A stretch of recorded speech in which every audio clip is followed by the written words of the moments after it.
এই বুঢ়ীজনী আজি এসপ্তাহৰ পৰা এনেকৈ বিছনাতে পৰি আছে। নাজানো পাই সঁচাকৈয়ে বেমাৰ হৈছে নে বেমাৰৰ ভেকচিন ধৰিছে। কেতিয়াবাতো মোৰ এনেকুৱা লাগে তাই যেন বেমাৰৰ ভেকচিনহে ধৰিছে। গোটেই ঘৰৰ কামবোৰ মই কৰিবলগীয়া হৈছে। একেবাৰে দিমাগ চিমাগ বেয়া হৈ যায়। কিনো মোৰটো গৰম হৈছিলে মই এনেকৈ গাঁৱলৈ বিয়া হ'বলৈ আহিলোঁ। শাহুমা আপুনি ইমান কাম থকাৰ পাছতো এনেকৈ শুই থাকিব নোৱাৰে। মানুহৰ ইমান দিনলৈকে বেমাৰ নহয় পাই মোৰ যে আপুনি ভেকচিন ধৰিছে নিচিনাহে লাগিছে। কি হ'ল কি হ'ল আকৌ আপোনাৰ বাৰু অলপো বেয়া লগা নাইনে মোৰ কাৰণে? এসপ্তাহৰ পৰা যে এনেকৈ বিচনাত পৰি আছে যে বেমাৰী বুলি ঘৰখন কি মই গোটেই কামবোৰ অকলে কৰিব পাৰো নেকি কিবা? তুমি ইমান বেয়াকৈ চিঞৰিলা মই আকৌ চক খাই গলো নহয়।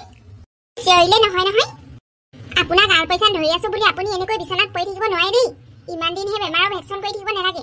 দুদিনমানহে মানুহৰ বেমাৰ হয় আৰু ভাল হ'ব লাগে আকৌ। ঘৰৰ কাম কৰিব পাম বুলি আপুনি এনেকৈ বিচনাত পৰি থাকিব নোৱাৰে। যাওক গোহালিত গৰুৱে হাগি থৈছে গোবৰ পেলাবগৈ যাওক। দেউতা আৰু আপোনাক মই কৈয়ে আছো গৰু গাই এইবোৰ বিক্ৰী কৰি দিব লাগে বুলি। আপোনালোকে নোৱাৰিলেহে মই পেলাবলগীয়া হয় নহয় গোবৰ চোবৰবোৰ। মই এইবোৰ কৰিবলৈ একেবাৰে নোৱাৰো। আৰু আপোনালোকেতো জানে মই এজনী চহৰৰ ছোৱালী আৰু টাউনৰ ছোৱালী হৈ মই এইবোৰ কাম কৰিব নোৱাৰো নহয়। এইবোৰ তুমি কি কৈছা বোৱাৰী? তুমি আজি 6 মাহ হৈছেহে। আমি অত বছৰে গৰু গাই পুহিয়ে ল'ৰা ছোৱালী পঢ়াইছো ঘৰ চলাই আছো। এনেকৈ সকলো ঘৰখনৰ পৰা শেষ কৰি দিব নোৱাৰি নহয়। আমি দেখোন গোহালিৰ কামবোৰ কৰোৱে। কেতিয়াবা আমাৰ বেমাৰ আজাৰ হ'লেহে তোমালোকে কৰিব লাগে। তোমালোকে বুলিবলৈ মইহে আছো। এইটো নাথাকেই দেখোন ঘৰত। আপোনালোকে ফোনত বেমাৰৰ ভেকচিন ধৰিলে ফোন কৰিব আৰু পইচা খুজিব। গোটেই পইচাবোৰ আপোনালোকৰ সেই বেমাৰতে গুচি যায়। আপোনাৰ পাছত দেউতাৰ পাছত আপোনাৰ। এনেকৈ আৰু বেমাৰ চাই থাকিব নোৱাৰো নহয়। মোৰ কি নিজৰ কৰিবলগীয়া একো নাথাকিব নেকি? আপোনালোকক বেমাৰ চাই থাকোঁতে যাব নেকি মোৰ? এনেকৈ নকবা বোৱাৰী। বেমাৰ হৈছে কাৰণেহে এনেকুৱা অৱস্থা হৈছে। নহ'লে জানো কাম নকৰাকে থাকো? ঠিক আছে মানিছো বাৰু আপোনাৰ বেমাৰ হৈছিলে। হ'লেও ইমান দিন বেমাৰ হোৱা নাই। হ'ব উঠক। এনেকৈ শুই থাকিলে বেমাৰ বেছি হ'বহে। গোবৰখিনি পেলাই লওক গৈ। দেউতা ঘৰত নাই দোকানলৈ গৈছে হ'বলা। মাথাটো একেবাৰে গৰম হৈ যায় এইবোৰ বেমাৰ চাই। ই যে ঘৰ এখনলৈ বিয়া হ'লো নহয় এনি টাইম হে মাক বাপেকেইটা বেমাৰ হৈয়ে থাকে। কেতিয়াবা খং উঠিব বেগ চেগ পেকিং কৰি ঘৰলৈ গুচি যাম বাপেকে। আই ঐ ঈশ্বৰ বেমাৰী বুলিও ক'ব নোৱাৰা হ'লো আজিকালি বোৱাৰীবোৰক। হে প্ৰভু নাই এনেকুৱা এজনী বোৱাৰীৰ লগত আৰু এনেকৈ বেমাৰী হৈ পৰি থাকিব নোৱাৰি। মৰিলেও মৰিম। যাওঁ কাম কেইখন কৰি লওঁগে। মই মৰিলেও তাহাঁতৰ একো বেয়া নালাগে। লীলা ই আকৌ দোকানখন খুলি কলৈ ওলাই গ'ল? ককা কি লাগিছিলে বাৰু? বাপেৰে হ'বলা নাই। পাপাইহে ভাত খাবলৈ গৈছে ঘৰত। হয় নেকি? তোৰ লগত এতিয়া কামটো নহ'ব নহয়। তোৰহে দেউতাক কৈছিলো আকৌ টেবলেট লৈ আহিবলৈ। হয় নেকি? তেতিয়াহ'লে খন্তেক বহক। পাপা আহিলে আপোনাক উলিয়াই দিব। কিমান বাৰ দেৰি কৰে? হ'লেই ভালে সময় যোৱা আহিব এতিয়া। ঠিক আছে তেতিয়াহ'লে খন্তেক ৰৈ দিওঁ। আইতাৰো সেই বেমাৰ সেইকাৰণে টেবলেট এটা লৈ আহিব দিছিলো আকৌ। এসপ্তাহ হ'ল বুঢ়ীজনীহে পৰিলে যি উঠিবলৈ নোৱাৰা হ'ল। বিষৰ টেবলেট এটা খুৱাই দিলেহে ভাল হয় হ'বলা। হস্পিটেল লৈ যাবলৈ আকৌ নেযায় হেনো। আইতা বেমাৰ হৈছে নি? কি কবা আৰু বুঢ়া বুঢ়ী হলো এতিয়া ইটো সিটো বেমাৰ হৈয়ে থাকে। এই বুঢ়াটো ইমান দেৰি কৰিছে। ভাবিছিলো সেই টেবলেটটো খাই পেলাই খন্তেক সেই কাম বন কৰো। একেবাৰে উঠিব নোৱাৰা হৈছো দেই। কেতিয়া আৰু এনেকে টেবলেট খাম কেতিয়া আৰু কাম কৰিম ভগৱানেহে জানে। এতিয়া বোৱাৰী এনেকে বহি থকা দেখিলে আৰু বকিব। কিয় জানো ইমান দেৰি কৰিছে এই বুঢ়াটো। ইমান যে দেৰি হ'ল অথনিৰে পৰা ইয়াতে বহি ৰৈ আছো। কি কবি আৰু লীলৰ দোকানত নাছিলে পুতেকেহে আছিলে। ৰৈ দিলো আকৌ খন্তেক এতিয়াহে লৈ আহিছো। টেবলেটটো কিন্তু ভাত খাইহে খাব লাগিব। ভাত দুটামান খাই লওঁ। ভাত চব্জি একো বনোৱাই নাই বোৱাৰীয়ে। ক'পা খাম মই? কি? লাহে ধীৰে হেনো বনাব। তাই মেগী খালে হ'বলা। নিজৰ পেটটো ভৰাই তাই আমাৰ কাৰণে ভাত নবনাও বুলি কৈছে। এনেকে হ'লে কেনেকে হ'ব? জানো পাই মই যে একো ক'বলৈ নাই দেই। তাইৰ মুখখন যিহে চোকা মোৰ একো ক'বলৈ মন নাযায়। বোৱাৰী ইমান চিঞৰিব নালাগে নহয় দেউতা। মই ঘৰতে আছো দেখোন মানুহজনী। কওকচোন কি হ'ল? ইমান ইমান টেটু ফালি ফালি চিঞৰি আছে যে একো এটা কাম কৰা শান্তি নাই আপোনালোকৰ পৰা মাৰে সেই টেবলেট খাবলৈ ভাত দুটামান খাই ল'ব লাগিব তুমি এটা কাম কৰা ভাত চব্জি অকমান বনাই দিয়াচোন মোৰহে ভোক লাগিছেই দেউতা মই এতিয়া ভাত চব্জি বনাব নোৱাৰো অকণমান দেৰিকে বনাম বুলি ভাবিছো মই মানে কাম এটা কৰি আছো আপোনালোকৰ যদি বেছি ভোক লাগিছে নিজে বনাই মেলি খাই দিয়ক কি ঘৰখনত বোৱাৰীজনী থাকোতে এতিয়া আমি নিজে ভাত বনাই খাব লাগিব নেকি চাওক দেউতা মই এইখন ঘৰত সদায় ভাত বনাম বুলি ঠিকা লৈ থোৱা নাই নহয় আপোনালোকৰো এইখন ঘৰ হয় আপোনালোকেও বনাব পাৰে ঠিক আছে মানিছো বাৰু বুঢ়ীজনী বেমাৰী আপুনিতো বনাই দিব পাৰে মোৰ পৰা সদায় এইবোৰ কামৰ আশা নকৰিব আমনি লাগিছে আৰু মোৰ এইখন ঘৰত কাম কৰি কৰি যিজনী ছোৱালী ঘৰত এটা বস্তু চুই পোৱা নাই একো কাম কৰি পোৱা নাই সেই ছোৱালীজনী আজি আপোনালোকৰ ঘৰলৈ বিয়া হৈ ইমান কাম কৰিবলগীয়া হৈছে নিজৰ কামখিনিতো কৰোৱে তাৰ উপৰিও আপোনালোকে অৰ্ডাৰো দিয়ে এনেকৈ আৰু মই থাকিব নোৱাৰো গতিকে নিজে বনাই খাই লওক কি খাই মোক মাতি মাতি এনেকৈ ডিষ্টাৰ্ব দি নাথাকিব দেখিলে মই কৈছিলো নহয় নাজানো তাই আজিকালি কিয় এনেকুৱা হৈ গৈছে এই প্ৰথমতেতো বোৱাৰী তেনেকুৱা নাছিল কেনেকৈ এনেকুৱা হৈ গ'ল বাৰু প্ৰথমতে আহিতো আৰু ক'ত আচল ৰূপটো দেখুৱাব লাহে লাহেহে মানুহে আচল ৰূপ দেখুৱাব টাউনৰ পৰা ছোৱালী আনিছে পঢ়া শুনা জ্ঞানী ছোৱালী আনিছে বুলি ভাল পাইছিলে নহয় এতিয়া দেখিলে এনেকে হলে আৰু কেনেকৈ বোৱাৰীৰ লগত থকাটো সম্ভৱ হ'ব দিয়া তুমি চিন্তা কৰিব নালাগে গোবৰ চোবৰবোৰ ময়ে পেলাম মই ভাত কেইটামান বনাই দিওঁগে ৰবা তেনেকৈ কিয় কৈছা তুমি দেখোন এইখন ঘৰত অকলে বোৱাৰী তুমি অকলে হৈও যদি এইখন ঘৰত থাকিব নোৱাৰা তেতিয়াহ'লে কেনেকৈ হ'ব মই সেইবোৰ নাজানো মই একেবাৰে থাকিবলৈ নোৱাৰা হৈছে এইখন ঘৰত এনেকৈ আৰু সদায় সদায় মই কাম কৰি থাকিব নোৱাৰো দেই আৰু তোমাৰ মা দেউতা সদায় ইটো বেমাৰ সিটো বেমাৰ এনেকৈ হ'লে কেনেকৈ হ'ব মা দেউতাহঁত এতিয়া বুঢ়া বুঢ়ী হৈছে বেমাৰটো হ'বই ন মই সেইবোৰ নাজানো মই ইয়াত থাকিব নোৱাৰো মই বেলেগকৈ ঘৰ বনাম নহ'লে ঘৰলৈ গুচি যাম মই আৰু এনেকৈ বোৱাৰী দায়িত্ব পালন কৰি থাকিব নোৱাৰো তুমিতো জানাই মই কেনেকুৱা ঘৰৰ ছোৱালী তুমি তেনেকৈ ক'লে নহ'ব নহয় এইখন ঘৰৰ মা দেউতাৰ মই একমাত্ৰ ল'ৰা তোমাৰ লগত যদি মই এনেকৈ বেলেগ হৈ যাওঁ তেতিয়া মা দেউতাহঁতে বহুত দুখ পাব তেওঁলোকে মোক বহুত কষ্টকৈ পঢ়াই শুনাই ডাঙৰ কৰিলে এতিয়া মই তেওঁলোকক এৰি দিব নোৱাৰো তুমি অকণমান এডজাষ্ট কৰিব নোৱাৰা নেকি এজনী বোৱাৰী হৈ তুমি ইমানখিনি দায়িত্ব পালন কৰিবই লাগিব সেয়া আমাৰ ঘৰত বুলিয়ে নহয় বেলেগৰ ঘৰত হ'লেও কৰিলাহেঁতেন তাৰমানে তুমি বেলেগ নোহোৱা ঠিক আছে তেতিয়াহ'লে মই গুচি যাম ঘৰতে থাকিম তোমাৰ যেতিয়া মন যায় লগ কৰিবলৈ তেতিয়া গৈ থাকিবা কিন্তু ঘৰৰ বোৱাৰীজনী এনেকৈ ঘৰ এৰি গ'লে মানুহে কি বুলি ক'ব মানুহৰ কাৰণে মই সদায় কষ্ট কৰি থাকিব নোৱাৰো মোৰ গোটেই স্কিন বেয়া হৈ গ'ল এইখন ঘৰত কাম কৰি কৰি গোটেই মানুহজনী মই অৱস্থা নাইকিয়া হৈ গ'লো মা দেউতাহঁতেও মোক ঘৰলৈকে মাতি আছে তোমাৰ পাৰ্মিশ্যন মোক নালাগে মই নিজে গুচি যাম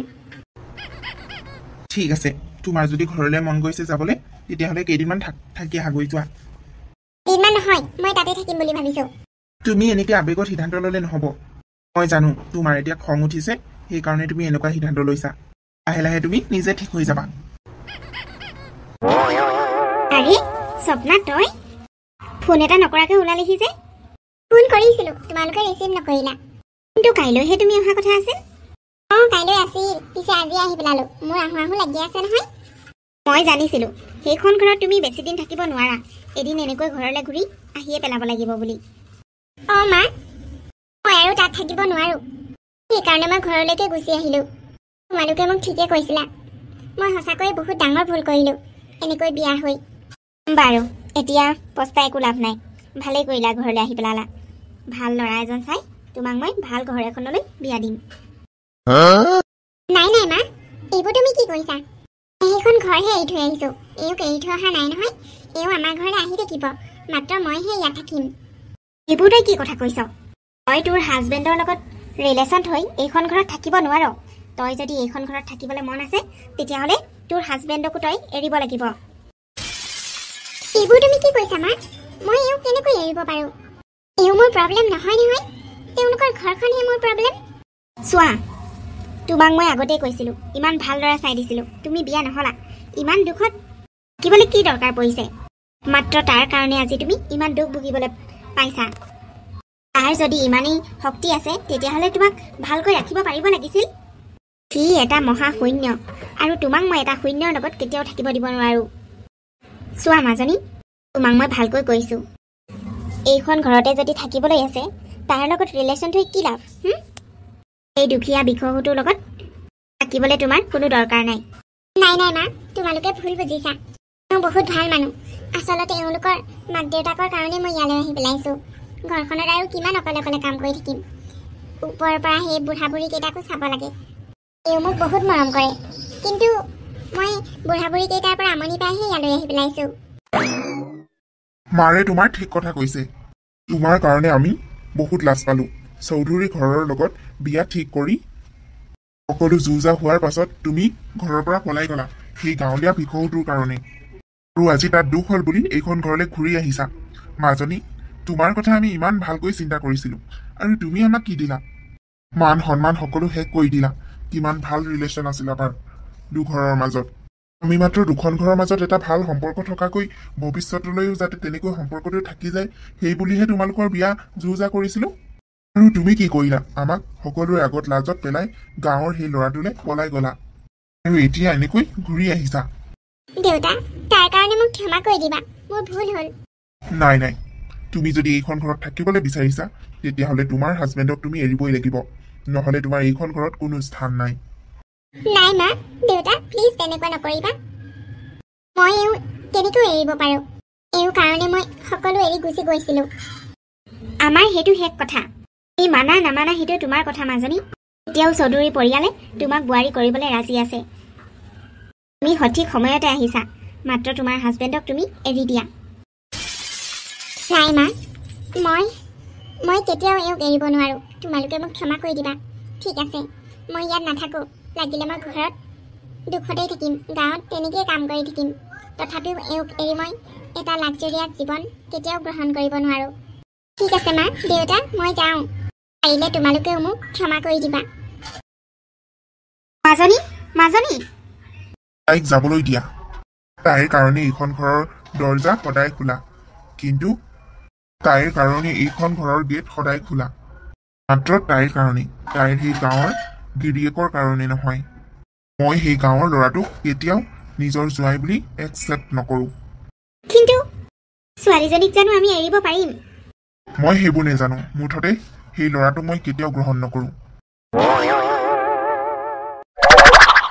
ঐ কথা এটা শুনিছ নাই ৰঞ্জিতৰ ঘৈণীয়েকজনী বোলে গুচি গ'ল বোলে ঘৰলৈ শুনিছোঁ আকৌ আজি হেনো ৰাতিপুৱাই গুচি গ'ল তাতে থাকিব বোলে মাকৰ ঘৰত ধনী ঘৰৰ ছোৱালী নহয় জানো ৰঞ্জিতো আৰু কি যে মানুহ ঘৈণীয়েকক বাৰু এনেকৈ যাবলৈ দিব লাগেনে তাৰ গাত দুখ নাই তাৰ ঘৈণীয়েকজনী বৰ ডেঞ্জাৰ আছিলে ধনী ঘৰৰ ছোৱালী বুলিতো ফুটনি মাৰেই টাউনৰ ছোৱালী বুলি আৰু সিহঁতৰ দেখোন বৰমা আৰু বৰতাক ভাল ব্যৱহাৰেই নকৰে ৰাতিপুৱাৰ পৰা গধূলিলৈ বকিয়ে থাকে আৰু বেমাৰী দেহতো বোলে কাম কৰায় বুঢ়া বুঢ়ী হ'ল আৰু এতিয়া বেমাৰটো হ'বই ন তাকে বুলি আৰু কাম কৰালে নহ'ব নহয় বুঢ়ীজনীহে বেমাৰত পৰি আছিলে হেনো ভেকচিন ধৰিছে অমুক তমুক ঢেৰ কৰি মেলি একদম বকিছে হেনো ময়ো নুশুনা নহয় তাইৰ বিষয়ে ঢেৰ মানুহে কিবা কিবি কয় ওচৰ চুবুৰীয়াবোৰে শুনে যে বহুত অত্যাচাৰ কৰে বোলে শাহুৱেকৰ ওপৰত এতিয়াহে থাকিব নোৱাৰি নিজেই গুচি গৈছে ভালেই হ'ল দেই আমাৰ আকৌ শাহুমাহঁতে কৈছিলে নহয় প্ৰথমতে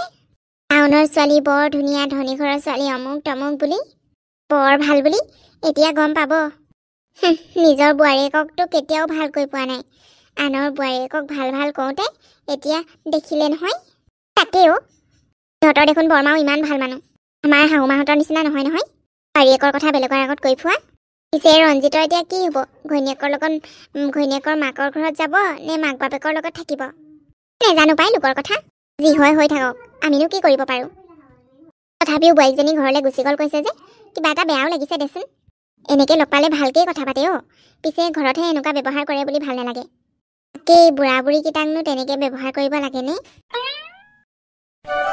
তই আমাৰ কথা চিন্তা নকৰিবি এতিয়া বিয়া পাতিলি যেতিয়া তোৰ দায়িত্ব আছে নহয় নিজৰ পত্নীৰ কাৰণে তাই আজি ৰাতিপুৱা এনেকৈ নোকোৱাকৈ গুচি গৈছে তই জানো সেইটো বুজিছোঁ কিন্তু এনেকৈ ঘৈণীয়েৰক এৰি পঠিয়াব নালাগিছিলে তই লগতে নগলি কিয় মা তাই তোমালোকক ভাল নাপায় এইখন ঘৰত কাম কৰিব নিবিচাৰে সেনেকৈ কেনেকৈ হ'ব কোৱাচোন সেইকাৰণে তাই যদি ঘৰত থাকিব বিচাৰিছে থাকক দিয়া আমি ইজনে সিজনক এৰি দিয়া নাই নহয় মাত্ৰ তাই ইয়াত থাকিব নোৱাৰে গতিকে ঘৰলৈ গৈছে তহঁতি এতিয়া বিয়া পাতিলি, ইমান সহজ নহয়।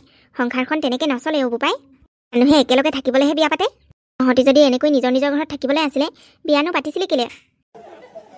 মা, তোমালোকে কোৱাচোন, মইনো কি কৰোঁ? মোৰ দেখোন উপায়ো নাই। না মই তাইক বুজাব পাৰোঁ, না তাইৰ লগত যাব পাৰোঁ। তোমালোকক এৰিতো মই তাইৰ লগত তাহাঁতৰ ঘৰলৈ যাব নোৱাৰোঁ। তোকনো কোনে তাহাঁতৰ ঘৰলৈ যাবলৈ দিছে? আমাৰ কিবা মাটি নাইকিয়া মানুহ নহয় নহয়। ইমান মাটি আছে, ওচৰতে ক'ৰবাত ঘৰ বনাই ল।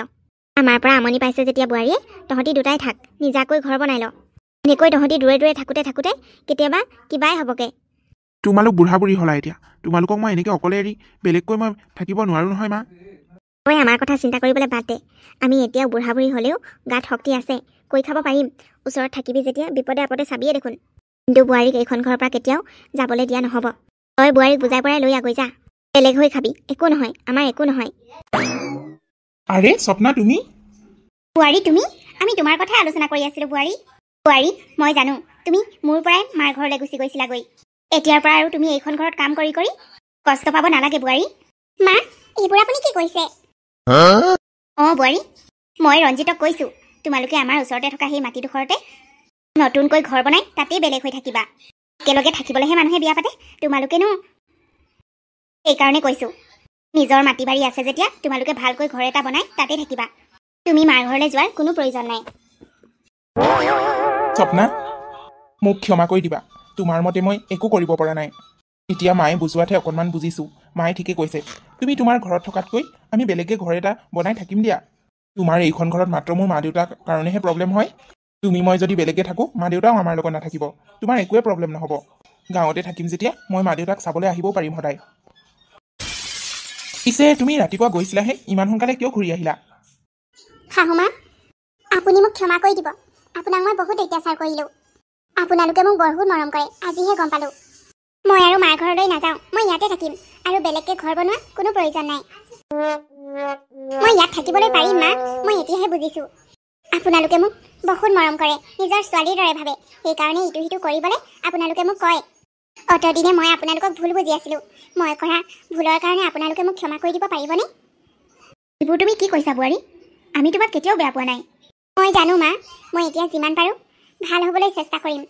এইখন ঘৰৰ বোৱাৰী দায়িত্ব ল'বলৈ চেষ্টা কৰিম। এটা কথা বুজি পোৱা নাই মই স্বপ্না, তুমি মাৰ ঘৰৰ পৰা এদিনটো থাকি আহিব পাৰা। সেইখন ঘৰত যদি মই যাব লাগে, তেতিয়াহ'লে মই তোমাক এৰিব লাগিব বুলি কৈছে দেউতাই। তোমাক যদি মই এৰিব নোৱাৰোঁ, তেতিয়াহ'লে সেইখন ঘৰত কোনো স্থান নাই। তোমাৰ অবিহনে মই থাকিব নোৱাৰোঁ বুলি তুমি জানাই। সেইকাৰণে মই একেবাৰে ইয়ালৈ গুচি আহিলোঁ। মই আৰু মাৰ ঘৰলৈ কেতিয়াও নাযাওঁ, যেতিয়ালৈকে তোমাক সেইখন ঘৰত স্থান নিদিয়ে। আমি আজিৰ পৰা এইখন ঘৰতে থাকিম, মা দেউতাও আমাৰ লগতে থাকিব। মই আৰু মা দেউতাৰ ওপৰত এইখন ঘৰৰ কামৰ ওপৰত কেতিয়াও একো কথা নকওঁ। আজি মই সকলো বুজি পাইছোঁ। এখন ঘৰৰ বোৱাৰী হিচাপে এজনী বোৱাৰীৰ ওপৰত কিমান দায়িত্ব থাকে, আৰু সেই দায়িত্ব এজনী বোৱাৰীয়ে পালন কৰাটো বোৱাৰীজনীৰ দায়িত্ব আৰু কৰ্তব্য। শাহুমা, আপোনালোকৰ বোৱাৰী হিচাপে মই ঘৰখনৰ আপোনালোকৰ সকলো দায়িত্ব ল'বলৈ ৰাজি আছোঁ। বোৱাৰী, তুমি এনেকৈ বুজি পোৱাৰ কাৰণে বৰ ভাল লাগিছে আজি। আজি মই বহুত সুখী। মোৰ বোৱাৰীজনীয়ে আজি সকলোবোৰ বুজি পাইছে। মই বহুত সুখী বোৱাৰী, মোক আৰু একো নালাগে।